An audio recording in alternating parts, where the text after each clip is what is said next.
नमस्कार दोस्तों आज हम बात करेंगे कि ऐसे फिर एक छोटे से जीव की जिसके बारे में मेरे पास जो थोड़ी बहुत जानकारी है मैं आपको देने की कोशिश करूंगी। दोस्तों जब हम कभी जंगल से गुजरते हैं और ऊंचे पहाड़ों पे चढ़ रहे होते हैं कहीं, और वहाँ छोटी छोटी कंदराओं में या चट्टान पर कभी हमें एक छोटा सा जीव दिखाई देता है, माउंटेन लिजर्ड। तो दोस्तों ये जो छिपकली होती है, बड़ी छिपकली, ये पहाड़ी इलाकों में ही पाई जाती है, ठंडे इलाकों में।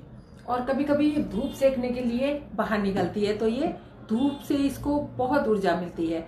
धूप एक तरह से इसका भोजन माना जाता है, ऊर्जा इसके शरीर को धूप ही देती है। दोस्तों ये अब इसके कई सारे रंग होते हैं दोस्तों, भूरा, हरा, ग्रे। जैसे पहाड़ होते हैं वैसा ही इनका रंग हो जाता है।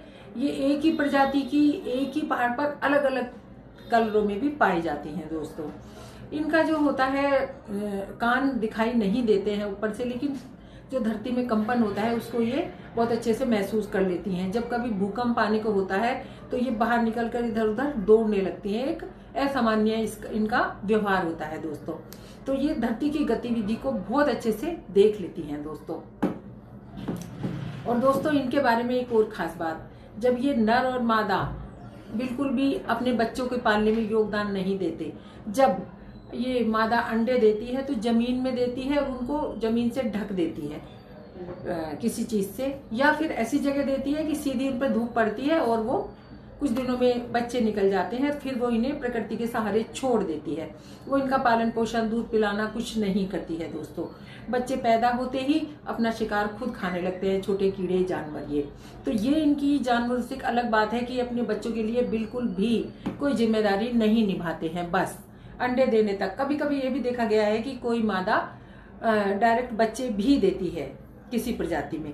और इनके बारे में एक और कहावत बहुत प्रचलित है दोस्तों, महाराजा शिवाजी की इन्होंने किसी युद्ध में बहुत मदद की थी ऊपर चढ़ने में। जब वो दुश्मनों से घिर गए थे, उनके पास कोई ऑप्शन नहीं था, तो इन्होंने ऊपर चढ़ने में उनकी मदद की थी। किसी तरह रस्सी बांध कर ये ऊपर पहुंच गए थे और रस्सी से फिर सारे सिपाही और उनको ऊपर सुरक्षित पहुंचने में इन्होंने मदद की थी। ये कहानी इनकी बहुत मशहूर है। और पहाड़ों में अक्सर इनकी और कहानी भी मैंने सुनी है। पहाड़ों में अक्सर मैंने सुना है कि इन्होंने कभी कभी जब पहले 17वीं सदी के आसपास जब लड़ाइयाँ हुआ करती थी तो इनकी मदद लिया करते थे किले पर चढ़ने के लिए। ऊंचे ऊंचे किले होते थे, उन पर चढ़ने के लिए इनकी मदद लिया करते थे हमेशा।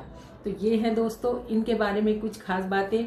और दोस्तों कल से मैं अपनी नई श्रृंखला शुरू कर रही हूँ प्रकृति के बारे में, पेड़ पौधों के बारे में, और प्रकृति के नीचे और पेड़ पौधों के नीचे, ये सब एक यूनिक सी जानकारी दोस्तों। तो दोस्तों मिलती हूँ कल किसी नई जानकारी पर। तब तक के लिए अपना ध्यान रखिए, हमेशा खुश रहिए दोस्तों, मुस्कुराते रहिए दोस्तों। धन्यवाद दोस्तों।